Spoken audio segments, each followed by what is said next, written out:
again, and welcome to the Author Roundup. This special segment of the Book Connection Show showcases emerging indie authors who join us for a discussion of their newly published books. Join us for a conversation with our next guest author.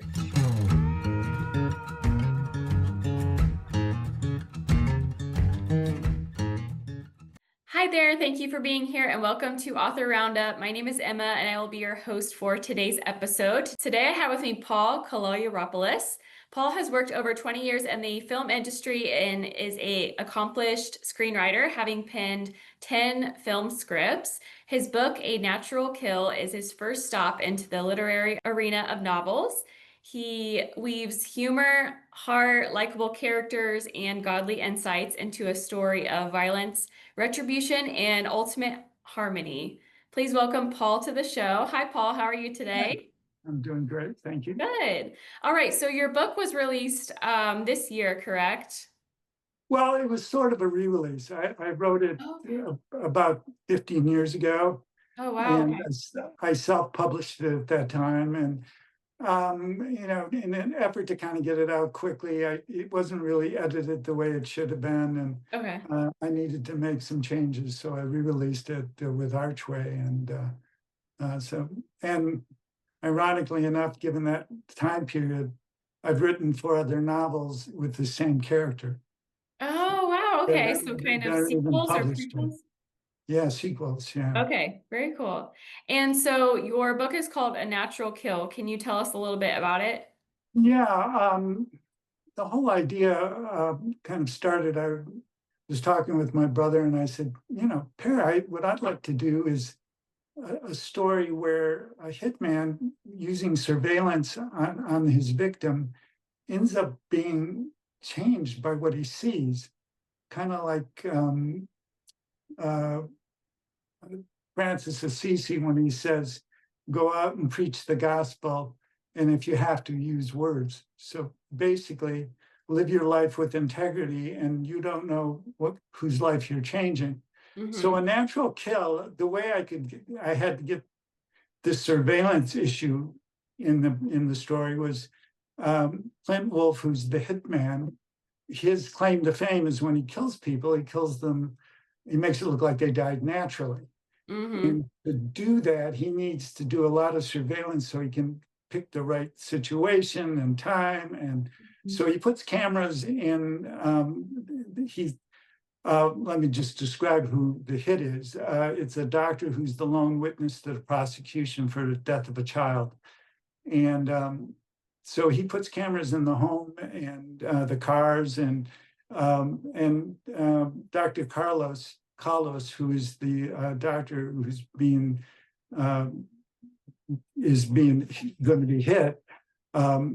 He has a family, and as Clint is observing him, he starts to have second thoughts. He starts to like this guy. He's a loving father and a caring husband and a godly man. He's got a sense of humor. And then he discovers that the doctor has this startling dark secret. Mm. And to complicate things further, he ends up falling in love with a waitress who's a Christian. And so this puts him like on a path for redemption, a search for redemption, and the ramifications lead into his own life and death struggle. Okay, and so you describe your book as having the action of taking the heart of Forrest Gump and the justice of the Equalizers. Yeah. What inspired you to blend those powerful elements in those movies or stories into a single story, or the inspiration for your story?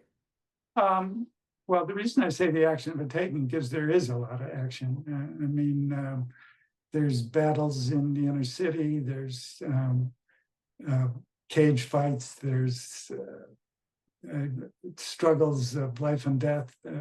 So there is a lot of action. And when I say Forrest Gump, because it has heart, I mean the doctor is a godly man, and a loving father, and Stacy, the waitress, is you know, is a wonderful character and caring, and so he faces a lot of issues, and moral issues. I mean, he's starting to have second thoughts, but like I said, he discovers the doctor isn't who he seems to be, and so I'll kind of leave it there.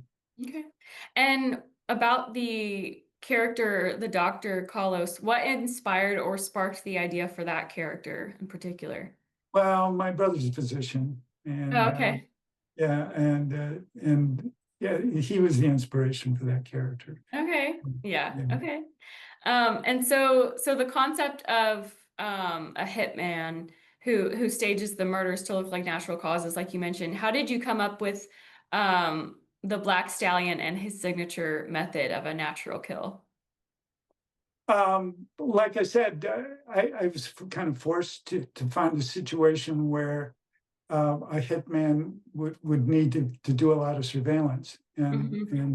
so that is what I came up with, you know, and it made sense. I mean, he would need to do that to. I mean, Yeah. Clint even gets a job at the hospital where the doctor works, so he can further see if there's a Mhm. situation there where he can work something. So Sneaky. Okay. yeah. Yeah. And how did that research go into the role of the story or conceptualizing the technology and tactics? How did that go about through your But you just well, I mean, for some of the action scenes and the shootouts and stuff, I went online and checked out different weapons and stuff like that. And for the for the natural kill aspect, you know, I was thinking, well, what could you do? I mean, how could you kill somebody and maybe it looked like it kind of was natural? And Mhm. one of the things that came up was, well, maybe peanut butter, you know, that there was some sort of, and then come to find out, I didn't want to use that because it was too common of a situation, you know, that, you know, someone might think, oh, I can do that. And, but as it turned out, there was a there was something went with peanut butter that was bad and people died. So, I Mhm. mean, that was a little closer than, but anyway, you just use your Yeah. imagination. Obviously, I'm Yeah. not a hitman, so Yeah. Had to do some so you digging and yeah, yeah, you your just try to creativity. imagine, you know, and of course there's enough hitman stories and, you Mm. know, Yeah. that, you know, people shooting and killing each other that Yeah. there's a lot to draw from. Mhm.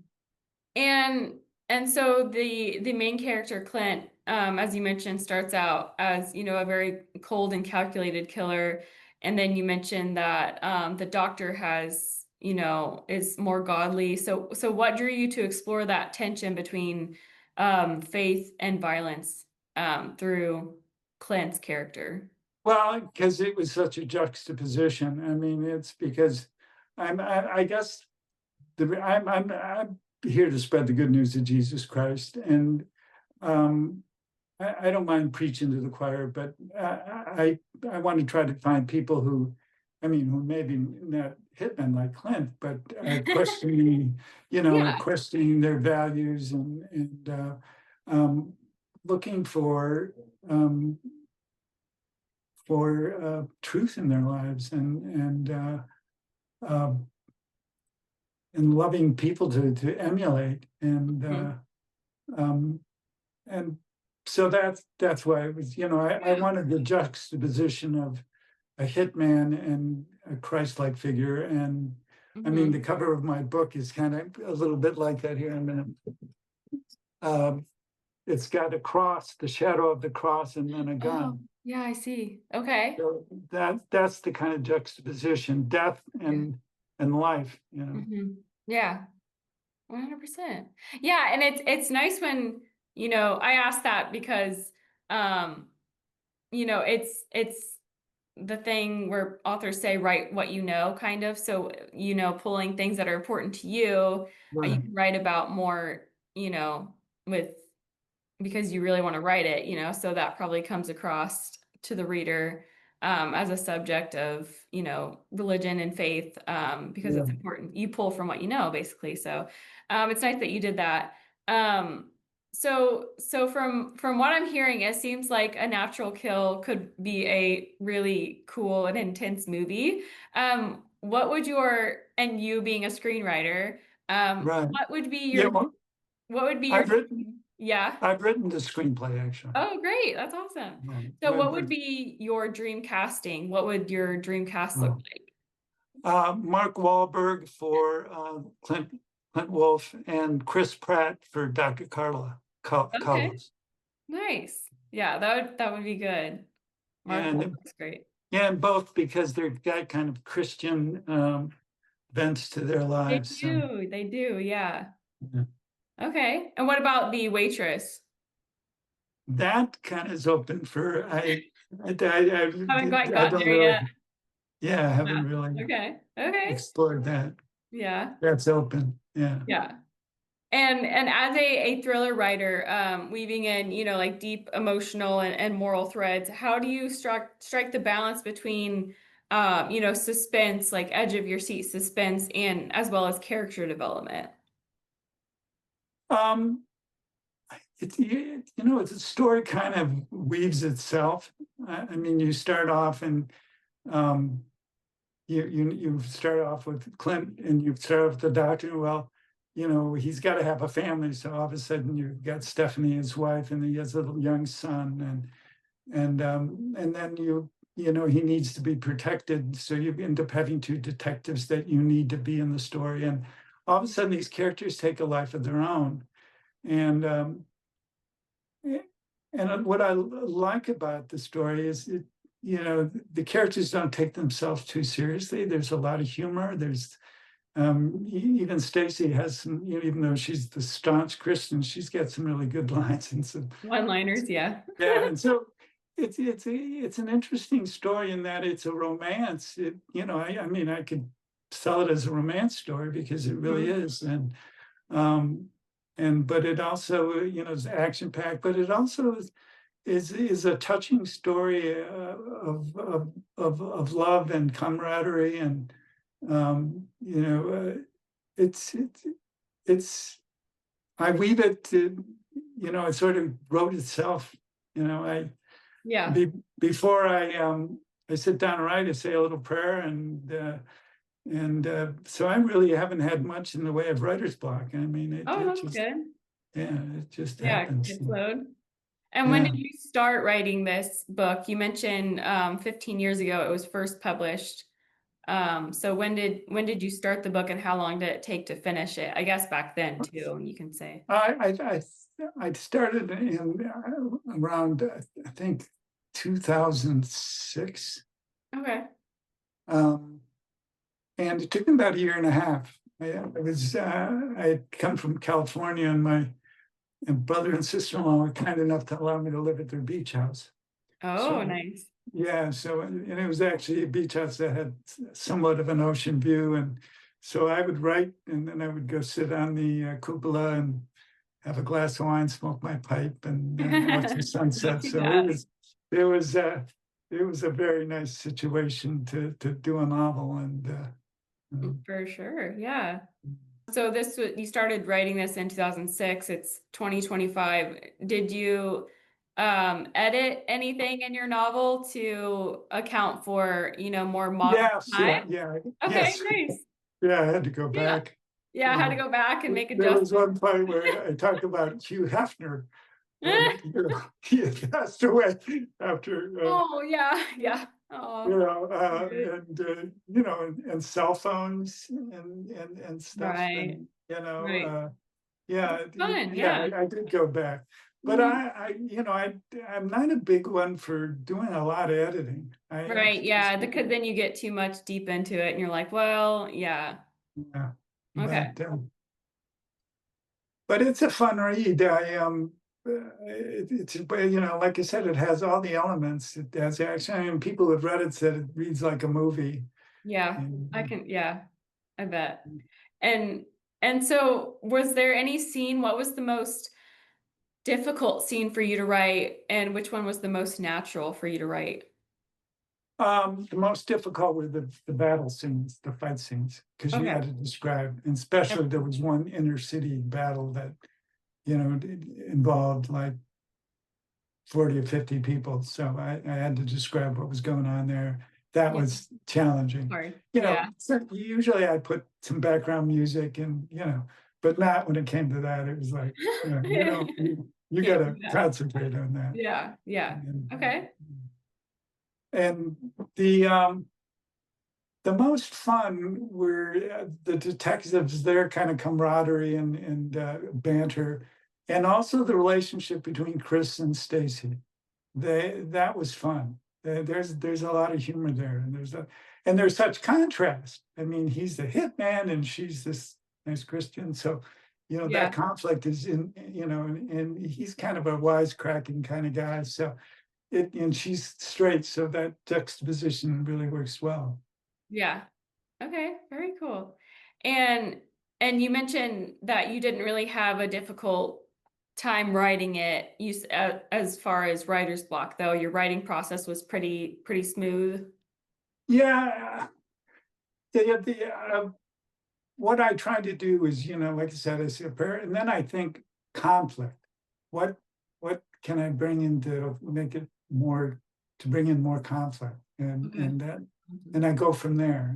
Okay. Very But cool. yeah, I mean, I have a general idea of where it's going to end, and how it's going to end in the middle. But I mean, I'm going back a long way here, but Neil Simon, the playwright, used to do 3 by 5 cards, and break it down scene by scene, and or act by act, because he was a playwright. But um, he said, I found that was kind of limiting. All of a sudden I was sticking to what the cards were saying, and I wasn't allowing my mind to kind of go. So Yeah. Yeah. Okay. And so what has the reader response been like so far? I guess since it's re-release or even just back then. Have you well, yeah, like I said, few people have said, "Boy, it reads like a the movie." movie? Yeah. And just recently, someone read it and said, "Gee, I like your style, I like the way you write." Yeah. But I think the That's nice. biggest compliment was one of my buddies read it, said, "I like it." But I talked to him the other day, and he says, "Yeah, I read your book again." That was 3 times he read my book. Oh wow, that's And so I mean, I great. like my book, but I wouldn't read it 3 times. But so that was like a big compliment. And It obviously, I'm is. doing something right if he's reading it 3 times. So, Yeah. Yeah, that's a really nice compliment. And so what about you as a person? How did you get into this industry, the film industry? You said over 20 years ago. How um, well, I mean, as a writer, I was never encouraged. I mean, when I can remember my 8th grade teacher saying, "Paul, I'd given her a theme, and she said, Paul, you're a terrible writer." She Oh says, "You no. can't even write a decent sentence." And I said, "Well, will I get into college?" She goes, "I don't know." Oh my gosh. But that was like a perfect thing for me, because all of a sudden I thought, Yeah. well, yeah, I better kind of start buckling down, and so that was perfect. And but I never really liked writing. I think because of that, I always kind of shied away. And I kind of got into doing movies and stuff. And when I was at Michigan State, I did a student movie. They were just a fledgling movie course that they had started, and that film went on to win a National Film Award, and it was shown at Cannes Film Festival in Montreal. Oh wow, that's so And cool. so, yeah, that was pretty heady stuff back then. So, Yeah. and then from there, I went to California, and I had a script under my arm, and what got me to write this thing was that I was in a fraternity. I was a Sigma Chi, and this was just, the Vietnam War had ended, and now people were, fraternities at that time were just starting to become popular again. And so I Right. wrote, in the fraternity, the guys that I lived with, I mean, they were such characters, and there was so much humor there. And I thought, someone's got to write this. So I Yeah. wrote it, and it was about 2 or 3 years before Animal House came out. So when I took it to California, I had people interested in it, but the one producer offered me $5,000 for the script, and I thought, I think I'll wait. But and then along the way, the stuff that I've written, people, producers were interested. I had an agent. I optioned a couple of screenplays. But nothing ever really got made into a movie. It's a tough gig, and Yeah. so I thought, well, maybe what you need to do is write a novel, and successful novels, they make those in the movie. So and so I'm here, and here I am, with, like I said, we're looking for financing. We've got the script, and we'll see what happens. But it's Yeah. been a long journey. Sometimes it doesn't happen in the timetable that you think it will. Right, yeah. And you mentioned also that you've been writing additionally sequels and things like that for this? Yeah, in fact, Okay. I just recently finished um, the fourth one, or the fifth one, and Gosh. it may be my favorite. It's a love story, and I Wow. I didn't think it was going to have Clint Wolf in it, but as it turned out, it did, and it turned out really well. So I'm really anxious for everything to kind of get going, so that Yeah, I yeah, can. yeah. It's like you want to focus on the movie adaptation, but then you also enjoy, writing these books while it's Yeah, still fresh in your it mind. has the potential of like a Jason Bourne series, I Yeah, that's mean, what I was thinking. yeah, Very yeah, cool. and like I said, someone like Mark Wahlberg is good because the characters, It's he's perfect for got a him. sense of humor, and but he's got Yeah. that edge, so. Yeah. He's great at, thriller movies, and then I think he's really, really funny and like in Mm, comedies and like family style movies too. And he right, obviously is very religious, so that that wouldn't be hard for him to convey. yeah. So very, very cool. Um, well, what advice would you give to a writer working on his or her first book? I would say pray before you write if you're a godly person. Mhm. And then I would say write 50 words a day, just 50 words, and take it one step at a time. And if you want, take the weekends off. I mean, this is this is not an overnight thing. This is Yeah. a journey. It's a journey. And I would say conflict. Whenever you're writing, think conflict. How can I make it? How can I make this more exciting? What's the craziest thing? When I was writing the last novel I was telling you about, the love story, I got kind of stuck, and I said, what's the craziest thing this character could do? I thought, oh yeah, that works, you know. And Asking yourself that question. Yeah. yeah, yeah. So search for conflict, write 50 words a day, one step at a time, Mhm. and you'll get there. What would you say to a writer maybe that is getting stuck with their writing process, or is maybe like feeling like it's more of a like job than, like a passion project? Have you ever felt like that? Or Um, yeah, did have a writing gig when I was in California for half a year. Mhm. I wrote intros for a talk show called The Good Life, which actually never got aired. But anyway, I got into the Writers Guild by that. But I've never really been said, well, no, that's not true. I was given them this. One of my buddies said, can you write a screenplay for me? I have this idea about it dealt with Max Schmeling, the German boxer in World War II.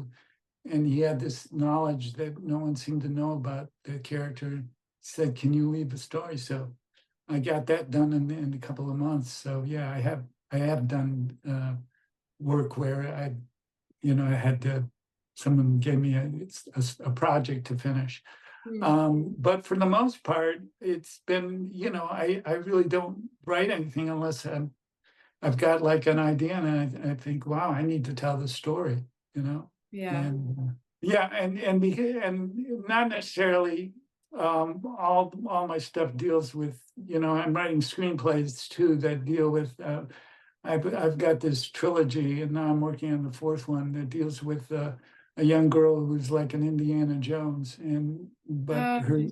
what's interesting about it is she's finding controversial discoveries in the biblical realm, in Mm, biblical archaeology.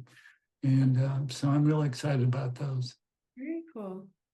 Do you like writing screenplays, or do you really enjoy the novel writing? I guess I'd say screenplays because Okay. I just um, couldn't. they're so quick. I mean, Yeah, yeah, you don't have to spend, yeah. and novels, the first novel, A Natural Kill, I Mhm. was under the assumption that you had to write 75,000 words for it to be a novel. Oh, the When, word count. Yeah. but it's really 50,000. Oh, yeah, that's So, a big uh, difference. yeah, so I mean, I'm going there and I say, but what in a book, what you end up doing is you end up getting into characters' lives. Right. Um, like the screenplay is wonderful, and it's really action packed. But what's nice about the novel is you get into the detectives' lives, and you get into some of the even your villains, you end up kind of getting the insight into so in that way you're kind of missing out. There's even some events um, that Dr. Carlos, some of his patients. There's one scene that's actually probably my favorite in the book, and it's not in the movie because it just didn't fit there. But it's a very touching scene. It deals with a veteran who got his limbs blown off in Iraq, and he comes in with a cold, and he's bitter, and it's just such a wonderful scene, um, and that's something that you can only do in a novel. I mean, Hmm. sometimes you can't put it all into a movie. Yeah, all the details. Yeah. Yeah. So what's next for you this year? Do you have any personal goals, or are they strictly professional, or? Um, yeah, uh, well, I'm finishing, like I said, there's a fourth, I wrote the trilogy about the young girl who's the Indiana Jones Yeah, prototype. that'll be good. So I want to finish that one. And then I'm hoping to get financing where you seem to be getting close, and I want to direct. I want to direct Oh, yeah. these things. So That would be very cool. I hope that yeah, and happens. I have done some of that. I mean, I did a pilot, should have a trial pilot for this series called the Faith Chronicles, which were stories about faith and hope, and uh, so that turned out pretty good, but nothing surfaced on that. But so I want to kind of get back into the arena again. Yeah. Yeah. Well, I hope that all works out for you. I hope you get the financing. That would be amazing. That would be Yeah, great. yeah, yeah. Well, I just have one last question for you. Sure. What's the feeling or the number one message you want to come across to readers when they finish that last page, I guess, of the first book of A Natural Kill? Um, that you should live a life of integrity. You Mm, never know who's watching mm, and how your life could change their life. yeah. And like I said, once again, like Francis Assisi said, go out and preach the gospel, and if you have to, use words. Mhm. Yeah. Well, where can listeners find you and stay updated on all of your ventures and your writing? Do Uh, you have a website? yeah, I do. Authorpaulk.com, Okay. and you can get the book there, and yeah, and you can see comments on and you can read the first 23 pages. Oh, Actually, nice. I love So, that. That's always a yeah, nice feature. Yeah. yeah. All right. Well, thank you so much, Paul, for joining me Thank you. today. Is there anything My else that you pleasure. want to mention today to our audience? No, I just, I enjoyed the interview. Thank you for, Yeah, me too. uh, appreciate you. Yeah, thank you so much for being here and taking the time. I think your book is really cool and thrilling, and I really hope that you get financing for that book because I would definitely go see that in theaters Okay. or streaming. Okay. But yeah, I hope you out there, I hope you pick up Paul's book and give it a go. As he mentioned, you can find it on his website. And if you are interested, you can also purchase it through archwaypublishing.com. It is available on Amazon and Barnes and Nobles as well. So thank you so much to Paul, and thank you so much for watching, and I will see you next time.